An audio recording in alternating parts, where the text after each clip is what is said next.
See ya. And they said, wait, whoa. What do you mean last nice guy?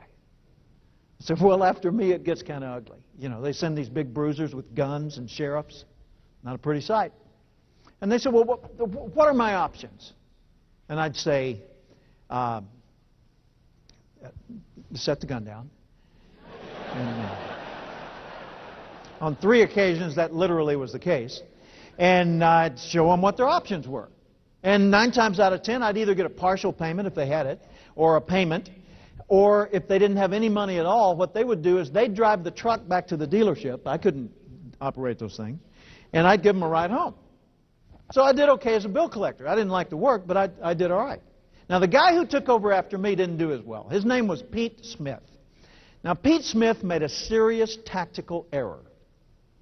He went directly from the Marine Corps into bill collecting. How many Marines have we got in the room? Let me see the hands. Yeah, I used to ask how many ex-Marines we had, and then I found out it's a permanent condition. Once you're a Marine, Semper Fi, always faithful. Okay, so Pete comes out of the Marines. Now, Pete made the mistake of believing his drill sergeants. He thought he was invincible. So he goes out on the job with that attitude that he had in boot camp. And the first day on the job, well, not first day, first week on the job, he called on Monroe. Not Monroe, Monroe.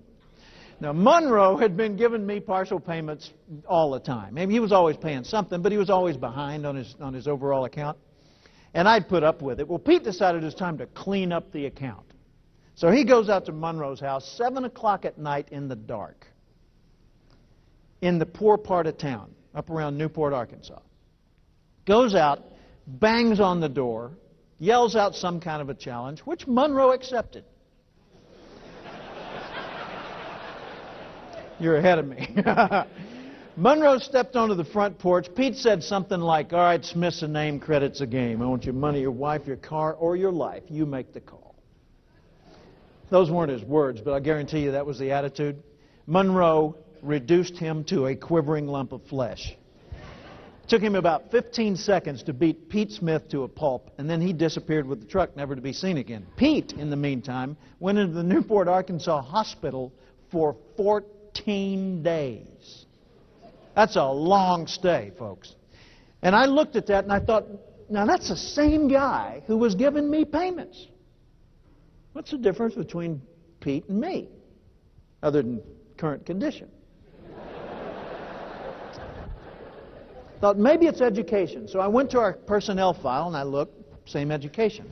Okay, I bet it's training. So I checked our training records. We had both completed the company's 3-part course, which at that time was, these are your accounts, these are your business cards. Good luck. Well, it was dangerous work. What was the main difference between me and Pete? What do you think? Attitude. Yeah, the way we looked at what we did. Point of view, frame of mind, attitude toward what we were doing. Pete went out there as a persuader to talk people into buying, more or less, cooperating, right? I knew if I tried that, I'd never have offspring. Okay? So I figured it's going to be a lot more enlightened on my part to go out there as a partner in problem solving. So the way I approached people is I'd say, hi, I'm Jim Cathcart. I'm here from the company. It's my job to show you how to get us off your back. And when they were convinced I was sincere, when they could tell I wasn't playing a game with them, they'd open their homes, they'd offer me coffee, we'd sit down and solve the problem. See, the same thing's true for you and me. There's a principle here. It's the principle that applies to selling. It applies to managing people. Certainly applies to bill collecting. It applies to parenting, the way you raise your kids. You find that the most effective parents are the ones that are helping their children grow, not forcing them to behave in a particular pattern. Which is more important? To get your kids to complete their homework, or to cause your kids